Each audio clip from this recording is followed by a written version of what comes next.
There are several qualifications for a devotional service. One of them is Krishna Karshini, attracting Krishna. Krishna attracts everyone, but devotional service attracts Krishna.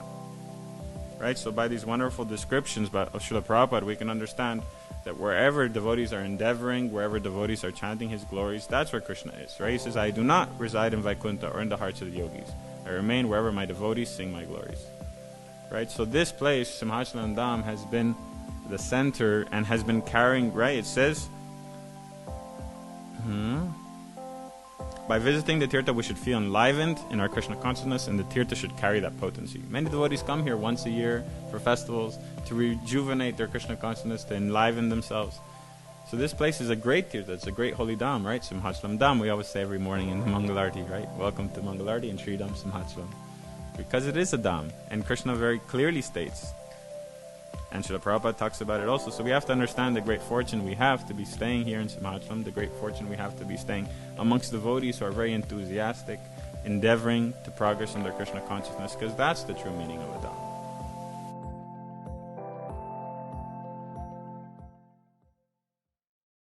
Word for word. Tat, that. Tata, my dear son. Gacha, go.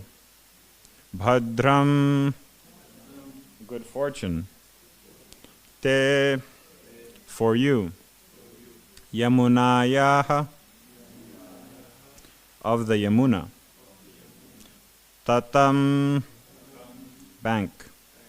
Suchi, being purified. Punyam, the holy. Madhuvanam, of the name Madhuvana. Yatra, where. Sanidhyam, being nearer. Nityada, always.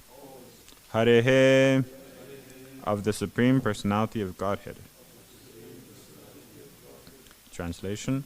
My dear boy, I therefore wish all good fortune for you.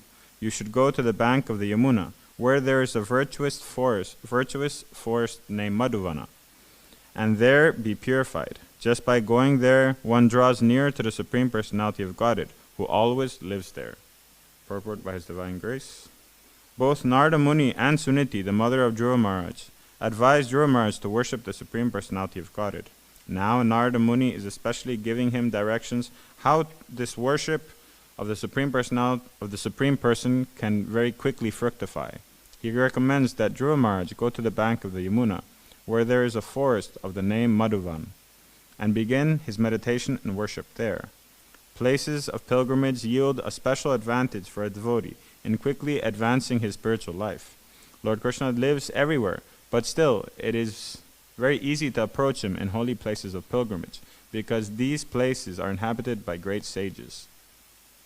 Lord Krishna says that he lives wherever his devotees are chanting the glories of his transcendental activities.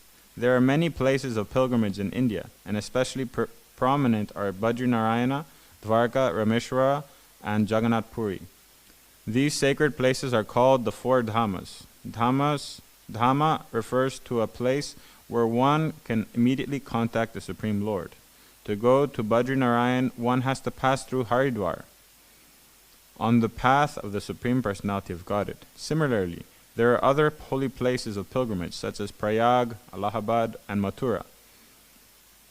And the topmost of them all is Vrindavan. Unless one is very advanced in spiritual life, it is recommended that he live in such a holy place and execute devotional service there. But an advanced devotee like Narada Muni, who is engaged in preaching work, can serve the Supreme Lord anywhere. Sometimes he even goes to the hellish planets. Hellish conditions do not affect Narada Muni because he is engaged in greatly responsible activities of devotional service. According to the statement of Narada Muni, Madhuvan, which is still existing in Vrindavan area, in the district of Mathura, is the most sacred place. Many saintly persons live there and engage in devotional service of the Lord. There are 12 forests in the area of Vrindavan, and Madhuvan is one of them. Pilgrims from all parts of India assemble together to visit all the 12 forests. There are 5 forests on the eastern bank of the Yamuna: Bhadravan, Bilvavan, Lohavan, Bandiravan, and Mahavan. And on the eastern bank there are 7: Madhuvan, Talavan, Kamudavan, Bahulavan, Kamyavan, Kadiravan, and Vrindavan. In those 12 forests there are different ghats, or bathing places. They are listed as follows: Avimukha Ghat, Avimukha, Aniruddha, Guhya Tirtha, Prayag Tirtha, Kanakala, Tinduka Tirtha, Surya Tirtha, Vataswami, Dhruva Ghat, where there are many nice trees and fruits and flowers, is famous because Dhruva Maharaj meditated and underwent severe penances and austerities there in an elevated spot. Number 10, Rishi Tirtha, Moksha Tirtha, Buddha Tirtha, Gokarna, Krishna Ganga, Vaikunta, Ashikunda, Chatu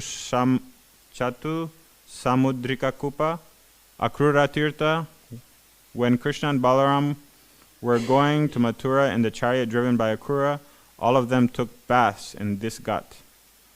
Number 19, Yagnika Viprasthana, Kubja Kupa, Rangasthala, Manchasthala, Malayudhasthala, and Dashaswamedha.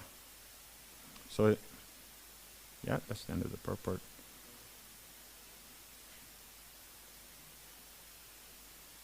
Jai Srila Prabhupada ki Jai.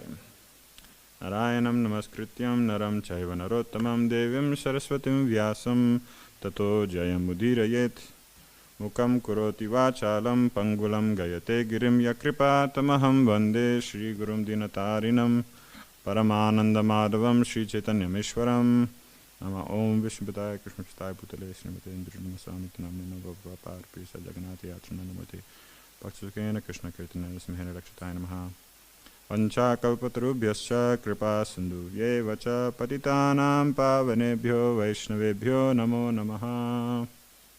Jai. Hare Krishna. So today we're finally starting to hear from Narada Muni, well, a few verses back already, but we're starting to hear of the press of bhakti, right? So many verses. Narada was testing Dhruva Maharaj, telling him all kinds of different things.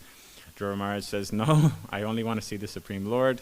Narada, seeing his conviction and very pleased in that way, finally told him the means by which he can very quickly achieve his goal and the place in which he should perform it. So Narada here, he's advising Dhruva Maharaj to go to Madhuvan. Madhuvan's, of course, very near to Mathura. Now the Yamuna doesn't flow through Madhuvan anymore, but in the time of Dhruva Maharaj and in the time of Krishna also, the Yamuna would pass right through there. Now, because the river moved a lot, it goes quite away. But there's still a few lakes that remained from when the Yamuna did flow that way. So here in the purport, Prabhupada is very, very wonderfully describing the different ghats and forests of the Lord.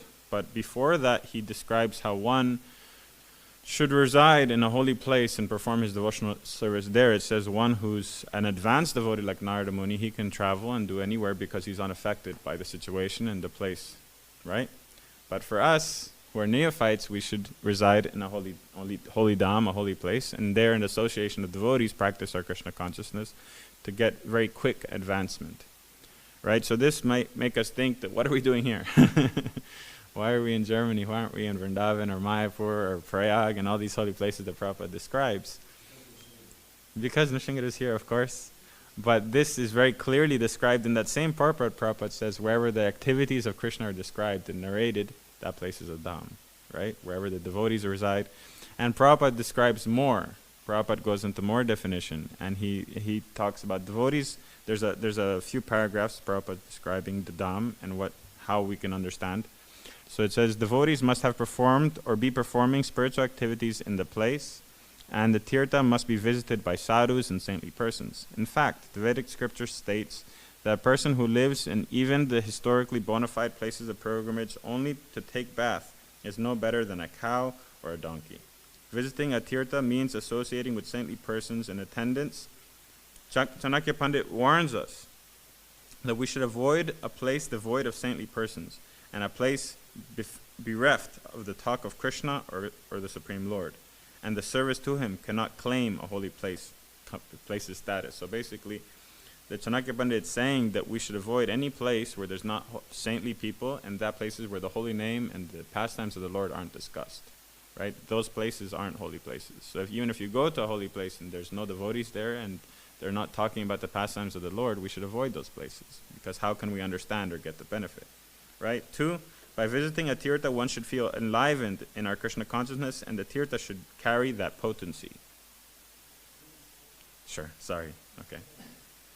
Number 3, the chanting of the holy name must be present as a prominent feature of the tirtha. Concurrent with that, one should be the deity worship. Srila Prabhupada told us that as he established the various deities around the world, he worried that his disciples would begin to feel that the worship is a burden on the neck. But if the deity worship is going to be uninterrupted and the devotees in the area are taking shelter of the deity, then that place is holy. Number 4, Prabhupada defined a holy place as wherever Śrīmad Bhāgavatam was being honored. That might be in a large temple or under a tree. And it may be in India or anywhere, elsewhere. But wherever there's respectful and repeated reading of the Bhagavatam, that place becomes holy. Right? In another section, Prabhupada refers to a verse from Padma Purana. He says, Naham tishtami vaikunte yoginam hridayeshu va yatra gayati madbhakta tatra tishtami narada. My dear Narada, I do not dwell in Vaikuntha or in the hearts of the yogis. I remain wherever my devotees sing my glories. This is Krishna talking to Narada Muni in Padma Purana, which is the oldest Purana. Right? When Krishna comes, Vishnu comes, Prabhupada continued. Wherever Krishna goes, that is Vaikuntha. There is no difference between the holy name and Krishna. And Krishna says, I live there where my pure devotees are chanting. So, when Krishna comes, when Krishna is on our tongue, how can you live in this material world? It is already Vaikuntha, provided your chanting is offenseless. In the beginning, it may not be offenseless.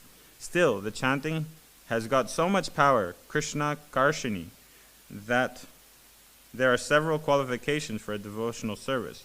One of them is Krishna Karshini, attracting Krishna. Krishna attracts everyone, but devotional service attracts Krishna. Right? So by these wonderful descriptions of Srila Prabhupada, we can understand that wherever devotees are endeavoring, wherever devotees are chanting his glories, that's where Krishna is. Right? He says, I do not reside in Vaikuntha or in the hearts of the yogis. I remain wherever my devotees sing my glories. Right? So this place, Simhachalam Dham, has been the center and has been carrying, right? It says, by visiting the tirtha, we should feel enlivened in our Krishna consciousness, and the tirtha should carry that potency. Many devotees come here once a year for festivals to rejuvenate their Krishna consciousness, to enliven themselves. So this place is a great tirtha. It's a great holy dham, right? Simhachalam Dham, we always say every morning in the Mangalarti, right? Welcome to Mangalarti and Sridham Simhachalam. Because it is a dham, and Krishna very clearly states, and Srila Prabhupada talks about it also. So we have to understand the great fortune we have to be staying here in Simhachalam, the great fortune we have to be staying amongst devotees who are very enthusiastic, endeavoring to progress in their Krishna consciousness, because that's the true meaning of a dham. Anywhere else you go, you may not find that. And you mostly won't find that. Unless you look very closely, it's very difficult to find devotees who are eager. You go to the holy dham, so many times you become very bewildered and you're not sure what are you doing there, what are you supposed to be doing there. Like he says above, that if you just simply go to take bath, you're no better than a cow or an ass, Prabhupada says. Right? If you simply go there to take bath and turn a few times, go around, then there's no point. There's no point. Better stay and read Śrīmad Bhāgavatam and hear the pastimes of that holy place. You'll get more benefit because your mind will be there. Your physical body has no importance. Your mind is what's important. So we can sit here, be hearing pastimes of Madhuvan, be hearing pastimes of Vrindavan, and we'll be more there than people who are there. Why? Because our mind is there, our heart's there, we're thinking about it, we're relishing the pastimes, rather than simply being there in the physical form. I've done Vrajmandal Parikrama a few times, and I can tell you I was young and tired, hot, oh my God, I don't remember anything. Only like the last few times when I actually was a little bit more mature and I was like, okay, I really want to take focus. Everywhere we went, we'd open the book, read the pastimes, think about it, and really relish it. Then it became important. I've done Navadimanda Parikram, I don't know, 20 times? But probably only the last 6 or 7 times that I actually think about it and was studying before, like a few weeks before Navadvip program, study, read all the pastimes, get really involved. When you get there, really try chant sincerely, take part in the kirtans. Then you get the benefit. But so many times it's going round and round and round and round. What's for lunch today? That's all you think about. So that's not what we're looking for. So we're here in Simhachalam Dham every day, being able to take part in the service and the chanting of the holy name, right? It should be a predominant feature, right? Where is that? The chanting of holy names must be present and as a predominant feature of the tirtha, right? We have kirtan here all the time, right? It's always kirtan. So it's a prominent feature, either chanting individually or as a kirtan, a sankirtan. So this is the Dham. And we're following Prabhupada says, us neophyte devotees should take part and should be present, living in the Dham, practicing our Krishna consciousness. That's what's going to make us quickly advance. So we are in a Dham. So we have nothing to fear, right? Only to take advantage, not to take it for granted. Yes? Okay. So another thing that is brought out here is Madhuvan, the greatness of Madhuvan. Why is Narada Muni telling him to go to Madhuvan? Why not Vrindavan? Why not Nandagram? Why not so many other places? Why Madhuvan? What's the glories of Madhuvan? Many of us, who here hasn't heard of Madhuvan before, apart from now in Bhāgavatam? Right? A few of us maybe don't know what Madhuvan is. So we'll describe a little bit the glories of Madhuvan. There are 4 things that in Braj everybody talks about in Madhuvan. So in Satyuga, Dhruva Maharaj went there and did his austerities. In Treta Yuga, Satrughna went there and killed the demon Lavana, and he made a very beautiful temple of Rahadev. Right? In Dwapar Yuga, Krishna went there and would perform his pastimes, both with his friends and with the gopis. Right? Madhuvan is described as very sweet for many different reasons. The name Madhu comes from Krishna killing the demon Madhu there. That's why Madhusudana, the name of Krishna. Right? But it's also described as sweet. Rupa Goswami describes it as sweet. Madhu as honey. Madhu is another name for honey. So it was a very sweet place where many sweet pastimes took place, and also there were many hives dripping with honey where the cowherd boys would go and drink honey. Balaram would collect honey from that forest. So that was Madhuvan, right? And Krishna would also go there with his gopis and perform Madhurya Ras. So Madhurya Ras, Rupa Goswami points out that the reason why it's called Madhuvan is because Krishna would perform Madhurya Ras there. So Rupa Goswami always goes to the highest meaning of any word or of any pastime. And in Kali Yuga, when Sri Chaitanya Mahaprabhu came, that was where he started his parigram. Right? In Chaitanya Charitamrita is very clearly described that after Chaitanya Mahaprabhu, sorry, I'm talking fast again. When Chaitanya Mahaprabhu took initiation, immediately he had this great urge and eagerness to go to Madhuvan. There's a shloka. I wanted to go to Madhuvan right away. Right? But there was Akashvani, right? A spiritual voice from the sky telling him, not yet. Please go back to Navadvip and remain there. Start your preaching there. Later on, you'll be able to go there. So he started his preaching in Nadia, did all his pastimes in the Sankirtan movement in Nadia, and then when he got to Vrindavan, that was the first place he went. And he was there for quite a while in Madhuvan. So it's a very important forest. When we start Brajmandal Parikram, we start from Madhuvan. Right? It's the first place you start from. And then from there, you continue the circle around until you get back. So it's a very prominent place there. One of the things that might confuse us is that Dhruva Maharaj is in Satyuga, and Krishna appeared in Dwapar Yuga. It's a big gap. So was that place already holy? Why did Dhruva Maharaj go there? Was it holy because of Dhruva Maharaj, or did Dhruva Maharaj go to take advantage of the holy place of Madhuvan, right? But we have to understand we're thinking of time as a line, right? As a starting point and an ending point.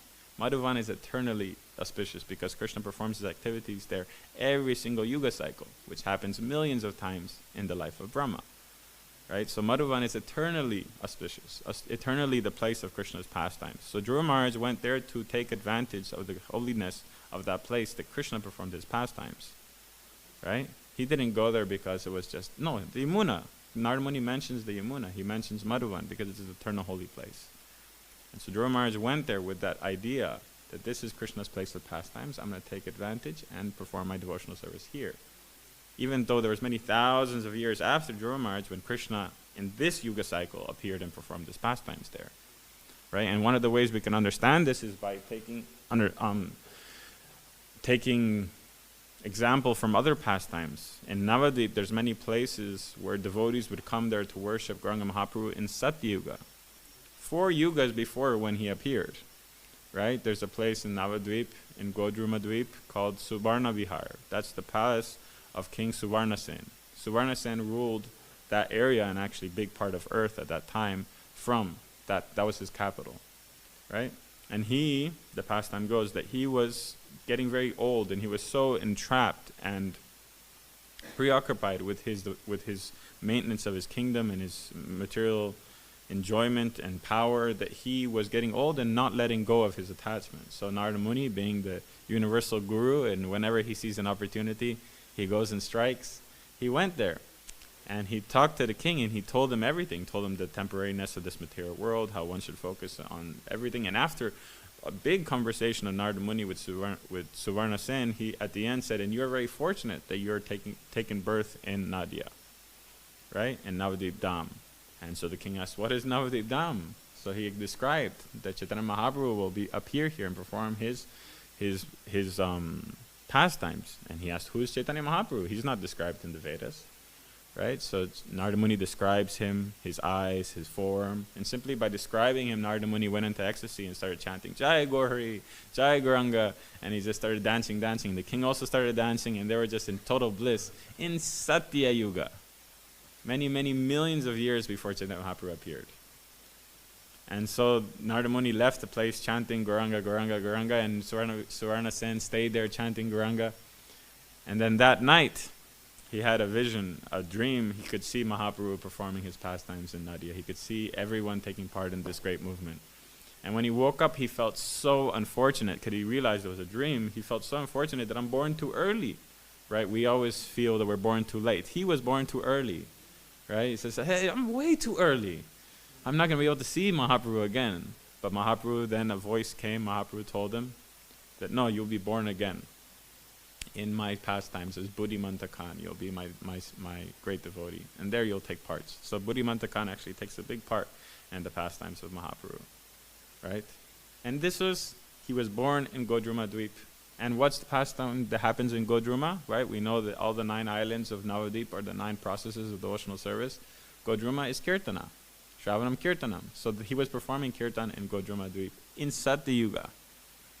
So Navadvip is resounding with its power always. Doesn't matter what the Yuga cycle is, just like Madhuvan. And another pastime that happened in Navadvip, that happened in Satyuga, was that, well, there's many, but I'll just mention one more, that one day, Parvati came to bring Shiva his lunch, and Shiva was just dancing like a madman, chanting Jai Gaurhari, Jai Gauranga, Gauranga, Gauranga, Gauranga, and he's just dancing. And she's never seen him dance in such a crazy way, with such power and ecstasy. Like, he always is dancing with Krishna Prem, but with such special emotion, she never saw him dance like that. So finally, able to calm down the Lord, she asked him, "Who is this Gauranga you're chanting? Who is this person?" And so Shiva described that in many, many years from now, he will take birth in Navadvip, and he will freely give love of God, right? No hard and fast rules, no requirements. He will freely give love of God. And he comes to this earth to take and to experience the feeling of a devotee, to feel love for Krishna like Radharani does. And so Parvati was so amazed by hearing this pastime. She was so eager to experience that same joy that she saw that Shiva was enjoying, was relishing the Prem, Krishna Prem, Gauranga Prem. So she said, "How can I receive this same love? How can I experience that?" And Shiva said, "You must go there and perform Krishna Kirtan, right? Gauranga Kirtan, and then you will receive his mercy." So she went to Navadvip, near Mayapur, and she performed there Krishna Kirtan. It says austerities, but it's very clearly described in Navadvip Dham Mahatmya that she was simply chanting Gauranga, Gauranga, Gauranga, Gauranga, right? And then after a few days, it's described, the power of Navadvip was so immense that it wasn't thousands of years, it was a few days, right? The power of Gauranga was so powerful, and the power of the Dham, that after a few days, Gauranga Mahaprabhu appeared to her and said, and she was so amazed seeing Gauranga Mahaprabhu. So she prayed to Gauranga Mahaprabhu. She said that, "I am tasked with the service of keeping people far from you. And it says in the Sastra that wherever Krishna is and your holy name is, I am far away. So I always am a very great distance of you. And I feel very sad, I'm very, miserable that, my job is to be far from you. I'm not supposed to go anywhere near you or your holy name. Right? So Mahaprabhu, he was very kind and he described that, no, this is your service in this form, but you are Yogamaya, you're Pauramaya. In Mayapur we have Pauramaya, not Yogamaya. And you are in Brajadam and Goloka Vrindavan as Purnamasi. This is all you. You're simply in this form, in this service, in this way. But you can eternally reside here and protect my devotees and chant my glories in this place. So this place is called Simanta Dweep. And at that time, Parvati Devi, she reached and grabbed the lotus feet of Mahaprabhu and grabbed the dust of Mahaprabhu's lotus feet straight from his feet and put it on her head. And so the split in a lady's forehead, when they split it for the marriage, they put the red kumkum. This is called Simanta. Simanta, that split in the hair. So she put the dust of Mahaprabhu in her Simanta. That's what's called Simanta Dweep. Right? How amazing. She got the opportunity to take the dust from Mahaprabhu's feet and put it instead of her kumkum on her head. So this place where Parvati Devi got the chance to put the dust of Mahaprabhu's feet on her head is called Simanta Dweep. And she's there. And now in ISKCON Mayapur, in Rajapur, where we have Jagannath Baldev Subhadra deities, there's also a deity of Simanta Devi, means Parvati Devi, with Mahaprabhu. It was installed just a couple of years back. And she's protecting the Dham, right? Shiva is protecting the Dham, and she's there protecting with Shiva, protecting us, keeping us engaged in Krishna consciousness. So we can understand that these pastimes happened in Satyuga. And the power of the Dham is there. Mahaprabhu is there eternally. There's also a pastime where Shankaracharya, he was going throughout all India preaching his Mayavad philosophy. He's Shiva, non-different. But his job was to give this opposite philosophy, right? But there's a few spots in his pastime where he just couldn't hold it in anymore, right? There's that famous song, Bhaja Govinda Mudamate, right? And it's kind of like, you're a Mayavadi, what are you doing singing about Bhaja Govinda? But it's Shiva, he couldn't hold it in anymore, He's like, that's it, I have to sing this song. And it's such a beautiful song, right? There's also in his introduction to Bhagavad Gita, that Prabhupada quotes sometimes, Gita Sastramidam Punyam, is the whole verse. And the last verse says, I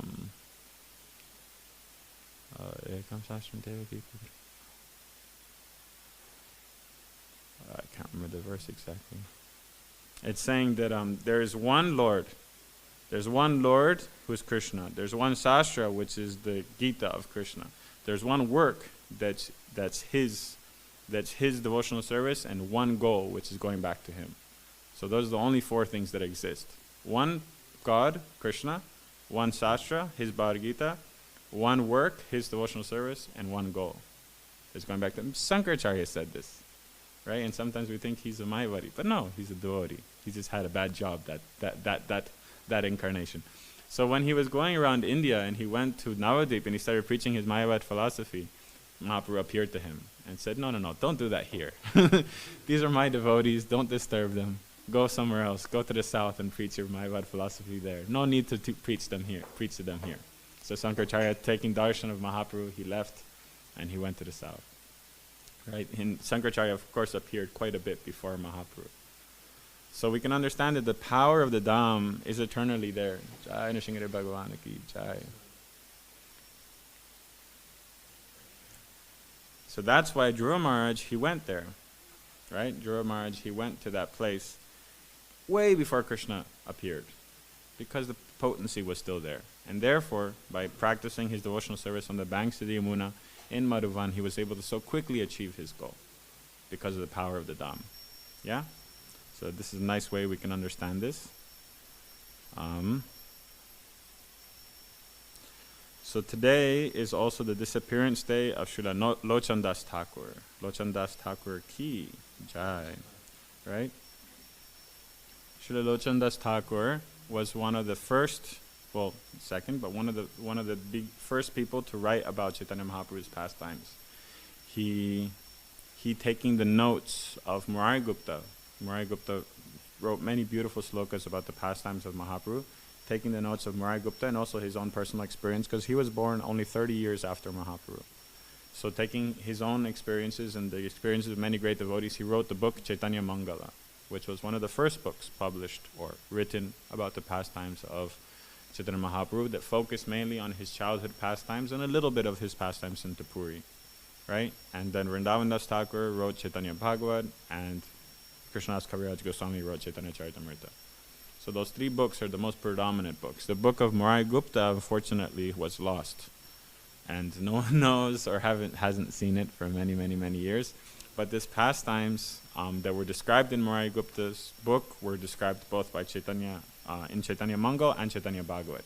And Krishnadas Kaviraj Goswami greatly took from them to write his Chaitanya Charitamrita.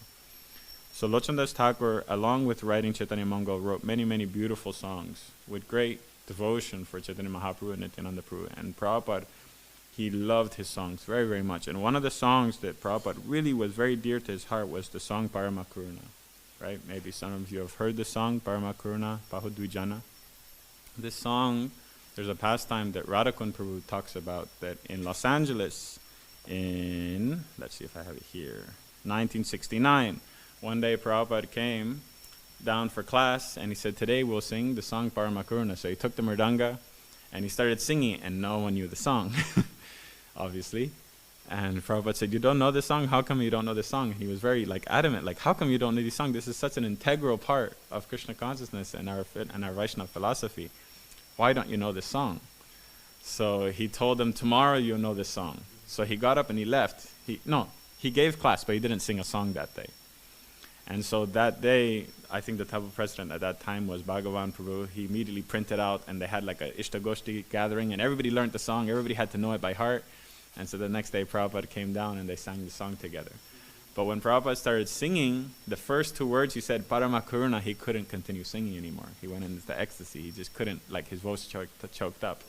And so it took a few minutes for him to calm down and again finish singing the song. And then he gave many beautiful purports on this song. So today, we will sing the song, and we will also read the purport of Srila Prabhupada on the song. And hopefully, we can get a small glimpse into the love and devotion that Lochandas Thakur had for Chaitanya Mahaprabhu. Yes? So I opened the books already to that page. If you have phones, you can search also Paramakaruna. If anyone would like to take books, we have the song here also. Thank you, bro.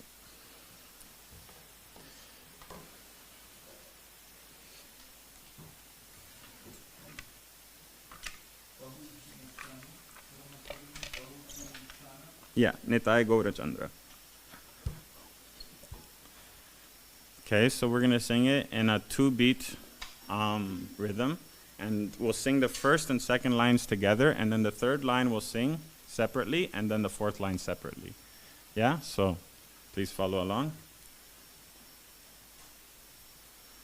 Parama Karuna Pahundi Jana Nitai Gaura Chandra Parama Karuna Pahundi Jana Nitai Gaura Chandra Sabhavatar Sarashiromani Sabhavatar Sarashiromani Sabhavatar Sarashiromani Sabhavatar Sarashiromani Kevanana Kanda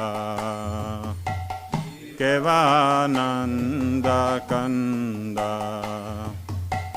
Bhajo Bhajo Bhai Chaitanya Nitai Sutridha Vishwasa Kori Bhajo Bhajo Bhai Chaitanya Nitai Sudridha Vishwasa Kori Vishaya Chadhiya Serase Majia Vishaya Chadhiya Serase Majia Muke Bolo Hari Hari Muke Bolo Hari Hari Deko re bhai Tribhuvane nai Emona doyala dhata Deko re bhai Tribhuvane nai emona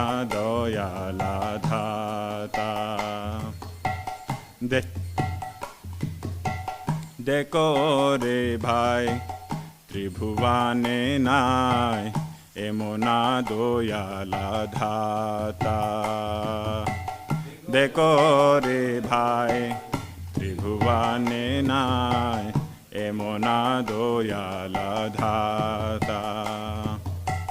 Pashupaki jhure pashana vidhare, Pashupaki jhure pashana vidhare, Shuni jara guna gatha, Shuni janra guna gatha. Samsare majhiya rohili poriya, Sepade nahi lo asha. Samsare majhiya rohili pariya, Sepade nahi lo asha. Apana karama bhunjaye samana, Apana karama bhunjaye samana, Koi lochana dhasa, Kaho ye lochana dhasa, Kaho ye lochana dhasa, Kaho ye lochana dhasa. Parama karuna pahundi jana, Nitai Gaura Chandra. Parama karuna pahundi jana, Nitai Gaura Chandra. Shri Vaishnav Thakur ki jai. So, reading the translation. The two lords, Nitai Gaura Chandra, are very merciful. They are the essence of all incarnations. The specific significance of these incarnations is that they introduce a process of chanting and dancing that's simply joyful. My dear brother, I request that you just worship Lord Chaitanya and Nityananda with firm conviction and faith. If one wants to be Krishna conscious in this process, one has to give up the engagement of sense gratification. One simply has to chant Hare Krishna, Hari Hari without any motive.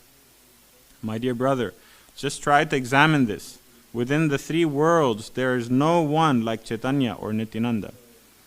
Their merciful qualities are so great that upon hearing them, even birds and beasts cry and stones melt. But Lochan Das regrets that I am entrapped by sense gratification, since I have no attraction for the lotus feet of Lord Chaitanya and Lord Nityananda. Then Yamaraj, the superintendent of death, is punishing me by not allowing me to be attracted by this movement. Shri Lochan Das Thakur ki jai. So we'll read the purport by Srila Prabhupada, given on January 4th, 1969 in Los Angeles. Parama Karuna Pahudvijana Nitai Gaura Chandra. This song by Lochan Das Thakur, a great devotee and acharya of the Gaudiya Sampradaya. He is declaring that Pahu Dvijana, Pahu means lords, Dvijana means two. Who are these two lords? Nitai Gaura Chandra. One lord is Nitai, Nityananda, and another is Lord Chaitanya Mahaprabhu. So he says, these two lords are very merciful. Parama Karuna, Pahu Dvijana. Parama Karuna means very merciful. Nitai Gaura Chandra, Saba Avatar Sara Shiromani. Avatar means incarnation, and Saba means all. They are the essence of all incarnations. Saba Avatar Sara Shiromani Kevala Ananda Kanda. And the specific significance of these incarnations is to prosecute their ways of self-realization is simply joyful. Ananda Kanda. They introduced chanting and dancing. No other incarnation. There are many incarnations, like Lord Ram, even Krishna. He taught Bhagavad Gita that requires knowledge, understanding. But here, Lord Chaitanya and Nityananda introduce some process which is simply joyful. Simply chant and dance. Kevala Ananda Kanda. Saba Avatar Sarashiromani Kevala Ananda Kanda. Therefore, he requests everyone, Bhajo Bhajo Bhai, Chaitanya Nitai. My dear brothers, I request you, just worship Lord Chaitanya and Nityananda. Sudrida Vishwashakori. With firm faith and conviction. Don't think that this chanting and dancing will not lead you to your desired goal. It will because there is assurance of Chaitanya Mahaprabhu that you will get all perfection by this process. Therefore, Lochan Das Thakur says that you must have firm faith and conviction. It will act. Bhajo Bhajo Bhai, Chaitanya Nitai, Sudrida. Sudrida means firm, Bishwashakori, with faith and conviction. But what is the process? The process is Vishayacharya, Serashe Majia. If you want Krishna consciousness under that process, then you will have to give up the engagement of sense gratification. That is the only restriction. You cannot do that. Then it will be very nice. If you give up sense gratification and come to this stage, then it is sure that you will reach the desired goal. Vishaya Chadiya Serashe Majia Muke Bolo Hari Hari. And you have to simply chant Hare Krishna, Hari Hari. That's all. Without any motive of sense gratification. Deko deko bai tribhuvane nai. He says, my dear brothers, you just try to examine that within these three worlds there's nobody like Chaitanya or Nityananda Prabhu. Because Pashu Paki Jure, Pashana Vidare, their mercy and qualities are so great that even birds and beasts, they are crying. What to speak of a human being? Actually, when Lord Chaitanya Mahaprabhu passed through the forest of Jarigrama, the tigers and elephants, the snakes, the deers, they all joined him in the chanting Hare Krishna. It is so nice. Anyone can join. Animals can join. What to speak of human beings? Of course, it is not possible for ordinary man to enthuse animals to chant. But Chaitanya Mahaprabhu did it, actually. So even if we cannot enthuse animals, we can enthuse at least human beings to the path of Krishna consciousness, the Hare Krishna mantra chanting. Pashupaki Jure Pashana Vidare. And it is so nice that even the most stone-hearted men will melt. Pashana Vidare. Pashana means stone and Vidare means Vidare. Pashana, even stone will melt. It is so nice. But he regrets that Vishaya Majia, being entrapped in sense gratification, Vishaya Majia Rohili Bhulia. He addressed himself, my dear mind, you are entrapped in sense gratification process that you have no attraction for chanting the Hare Krishna. Vishaya Bhulia Rohili Majia. Se pare nahilo asha. You have no attraction for the lotus feet of Lord Chaitanya Nityananda. So what can I say? It is only apana karama, bhunjaya samana. I can simply think of my misfortune, only that Yamaraj, the superintendent of death, is punishing me in this way, that he is not allowing me to be attracted to this movement. This is the statement of Kohe Lochana Das. This is the statement of Lochan Das Thakur. Srila Prabhupada ki, Lochan Das Thakur ki. So in this song, and Prabhupada points out that all the other incarnations, even though they're so merciful, they all came with requirements, previous requirements, right? Ramachandra came and you have to follow all the rules and regulations. Krishna came, gave Bhagavad Gita, you need knowledge, you need understanding, you need intelligence. But Mahaprabhu came and no requirements, nothing is required. Simply give up attachment to sense gratification and chant the holy name of the Lord with faith. That is it. That is all he asked, right? Sometimes when Srila Prabhupada would say that these songs of the Vaishnavacharyas, all the philosophy of all the Goswamis and all the philosophy of Bhagavad Gita, Śrīmad Bhāgavatam, everything is condensed into songs. And we can see in this song, right, he's going through everything. Everything that you need to know is there. All we need to have is faith. But it's because of our material attachment and our doubts that we need so many other proofs and scriptures and recommendations and quotes and things. No. And that was the simplicity and greatness and the pious nature of the people of Mahaprabhu's time, that he would simply go, right, chant the holy names. Right? Bhajo Krishna, Karo Krishna Shiksha. Please chant the holy names. And they would. That's all they needed to know. Just seeing Mahaprabhu's face and seeing the pastimes and seeing the glories of the devotees of that time, they were fully convinced with the simple instructions. So we have to put our mindset in that way, that we have to stop doubting, stop Stop thinking that no, but maybe, but this, but that, and simply accept instruction of Mahaprabhu. Just chant. Simply chant. Give up attachment to the material nature. Give up attachment to our anarthas, and chant purely with attention and without any other desire, without any other motive. And then we'll receive the mercy of Chaitanya Mahaprabhu Nityananda Prabhu. Yeah, so on this day, you can take advantage. And I was actually looking on Google, and Chaitanya Mangal is there. It's one of the first things that pop up when you search Chaitanya Mangal. Is the PDF is there, so you can go and you read. It's quite interesting. The Chaitanya Mangal, he starts with the description and basically proving that Chaitanya Mahaprabhu is the Supreme Personality of Godhead. So he goes into a pastime where Narada Muni is talking to different personalities, talking to Uddhava, talking to different people. And he's going to different planetary systems, and they're all talking about Chaitanya Mahaprabhu. So it's quite nice, even just the first few chapters. And yeah, once you start reading, you'll see. The translation isn't so, how would I say, poetic, because I don't think it was edited by one of our great scholars of ISKCON, like the other sastras that we have, but it's still very relishable. So take advantage today. You can read more about Lochan Das Thakur, read more about his pastimes and his glories and the glories of Mahaprabhu. And you'll receive the mercy if we chant without attachment and with faith. Those three things we can remember. So we'll finish there. If there are any comments or questions, please. Sanjay Prabhu, raise his hand first. I think the end of your lecture was very befitting, because I saw yesterday, I think, I saw we're less than 2 weeks from Nityananda Trayodashi. Actually, the Chaitanya season is coming. It's coming. Full speed.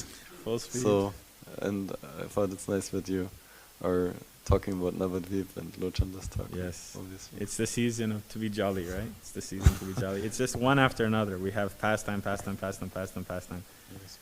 And many great acharyas will be in this month and the next month. And all the Panchatattva starts, right? Advaita acharyas is on the 15th, right?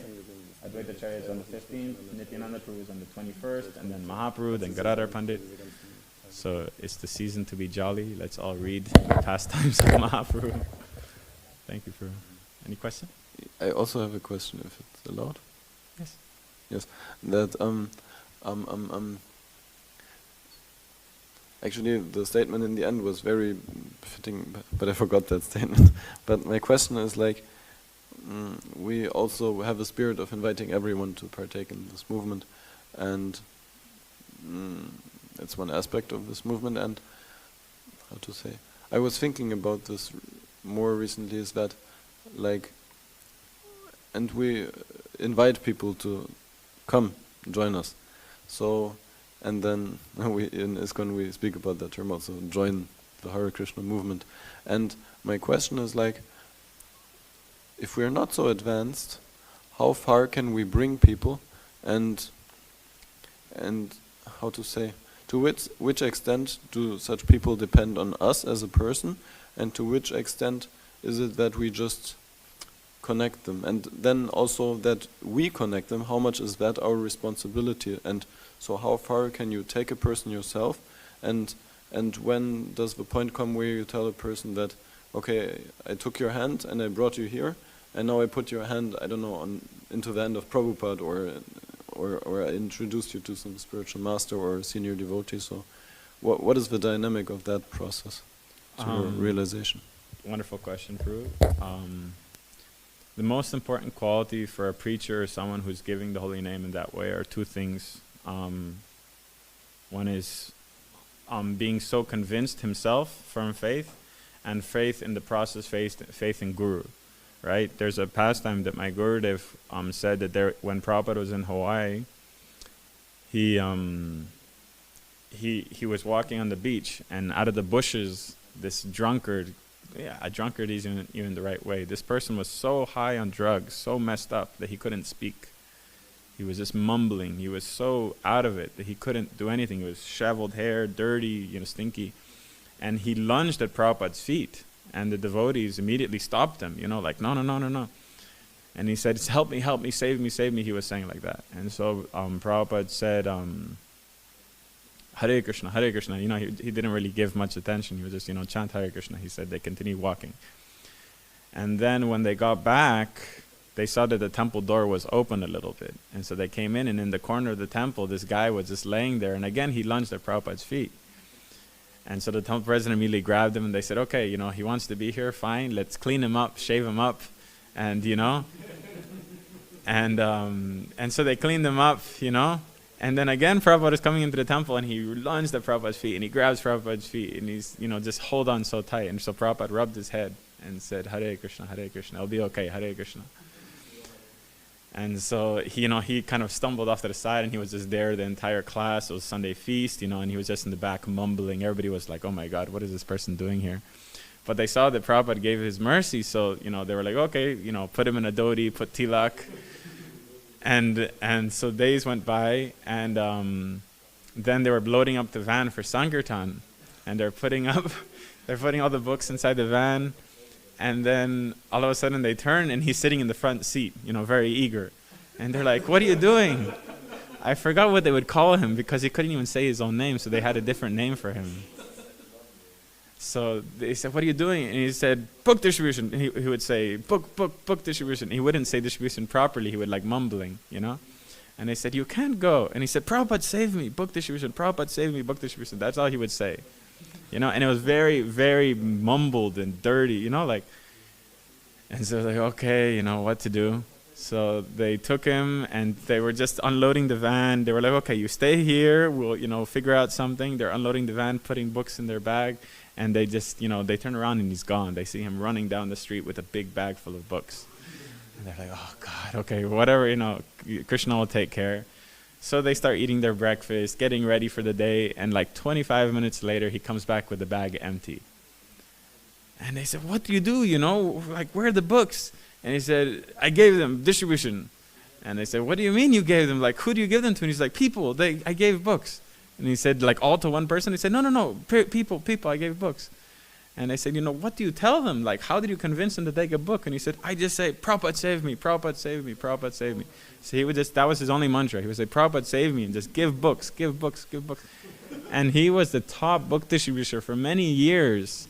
And slowly, after months of purification and eating Mahaprasad, he was able to start speaking again. And it was like a rehab system there in Hawaii.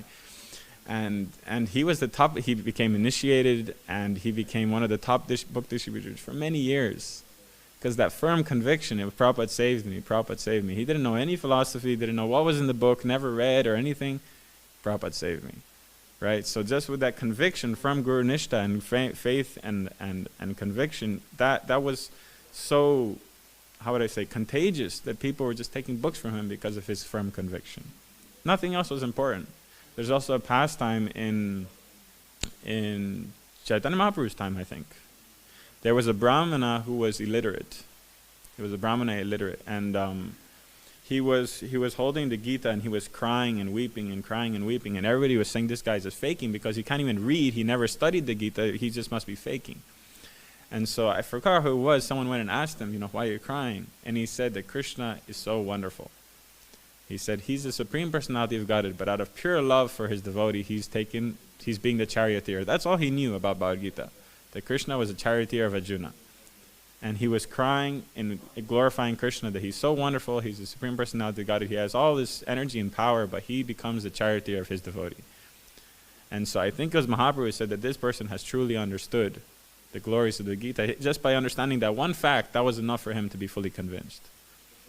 Right? So we may only know one fact. We may only know one thing or a few things about Krishna consciousness. And with that, if we have firm conviction, we can give that to someone else. We can share that conviction. We can share that faith. But as Prabhu's question, at what point do you connect them to someone else? Is that through honesty, right? Sometimes we want to become guru. Sometimes we want to be the guide. We want to say, yes, I made this person a devotee. But that means you're not having conviction in the holy name. You're having conviction in your own energy, so to speak, right? No, it's not me. I'm just sharing the holy name. I'm just sharing the instruction of Srila Prabhupada. Prabhupada saved me.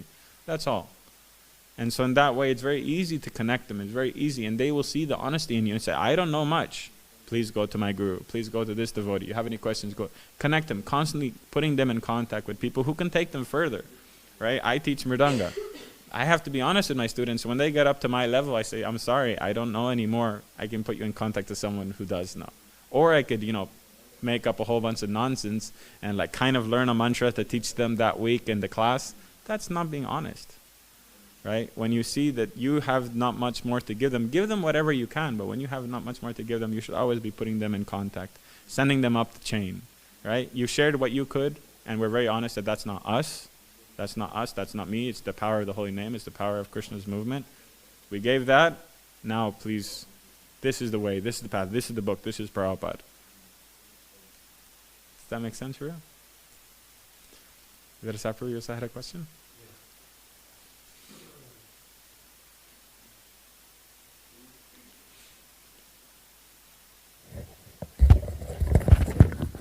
Thank you for your wonderful lecture, Prabhu. Thank you. Hare Krishna. You were mentioning that in Satya Yuga also Dhruva Maharaj was going to Madhuvan because it's eternally a holy place. And I was wondering if this place here in the Bavarian forest is also an eternal holy place. Wow. And when now there are so many tirthas being created, we were asking ourselves in Vienna the question how many ISKCON centers we have already, and then came up we have over 600 temples already over the world. Wow. So my question is it an eternal holy place? Yeah. I mean, as they say, Chaitanya Mahaprabhu's movement's in the spiritual world, right? The Sankirtan movement's in the spiritual world. So it may be Peru, and I wouldn't deny it. I would say yes. That's me, my own personal conviction that yes. Because Chaitanya Mahaprabhu's movement's happening everywhere. So every yuga cycle he spreads, right?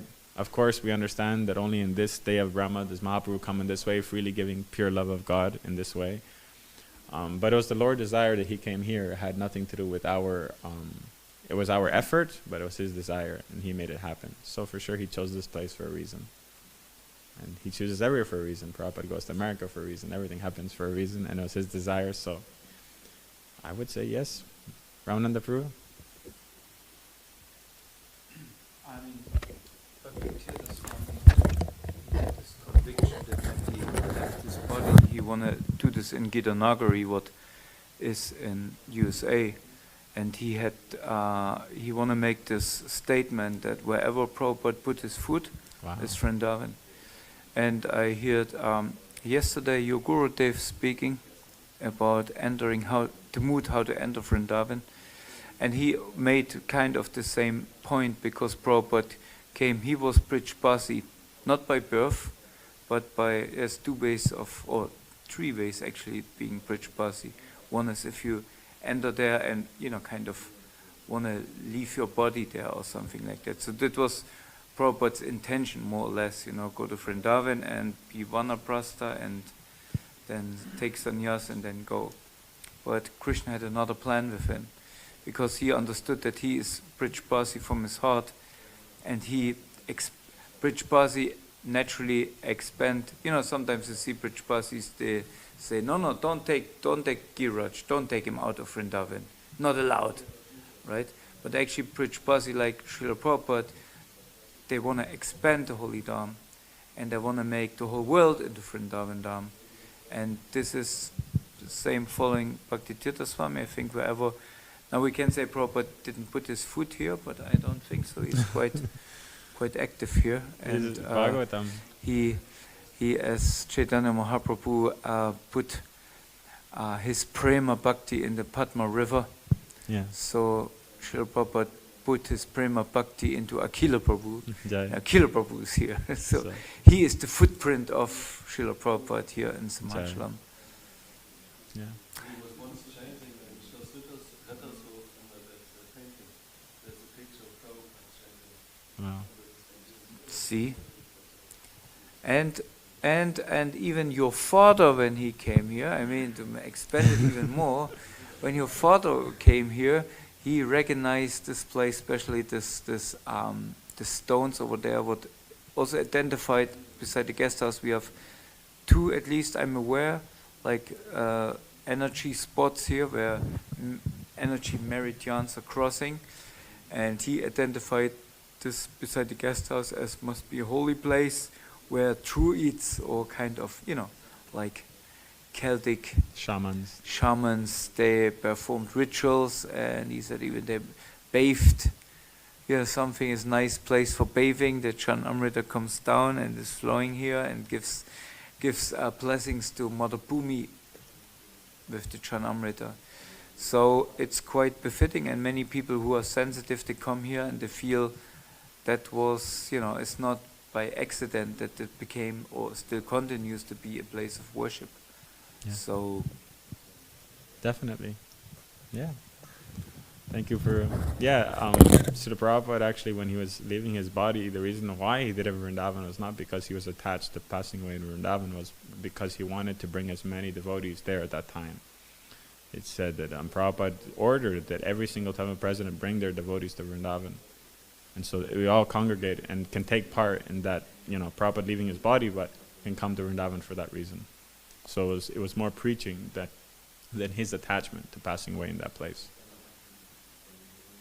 Srila Prabhupada, in a statement, he invites the whole world, especially the old people, to come to Vrindavan. It's like, okay. Therefore he built actually the Vrindavan guest house for old people to come. I mean, old people, Vanaprasthas to come, performing devotional service in Sri Vrindavan Dham. Yeah.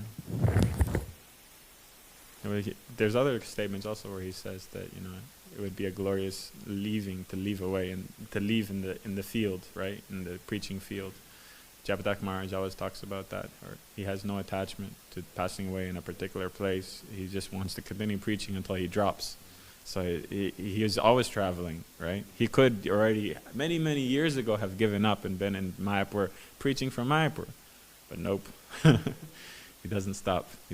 He's always traveling, always going. It could happen any moment, and Krishna is protecting him, Nishingadeva is protecting him for us. He's holding on for us. There's actually a pastime where right next to Mayapur, they were in a car. This was many years ago before Japatak Maharaj had his stroke, and it was a very near miss crash, like really close call. The car got hit and they were swinging, and Japatak Maharaj screamed out, "Not yet!" Like, no, not yet. I haven't finished preaching. Like, I need to preach more. Krishna, please, not yet. I haven't done my service to Srila Prabhupada yet. That was his prayer at that time when they got hit. So that was many years ago. So that's the mood of Japatak Maharaj. That's the mood that he imbibed from Srila Prabhupada, to spread Krishna consciousness everywhere and make everywhere holy dham. Okay, we'll finish there. Grantaraj Śrīmad Bhāgavatam ki, Srila Prabhupada ki, Lochan Das Thakur ki, Shri Shri Gaur Nitai ki, Jai Nitai Gaur Pranandi.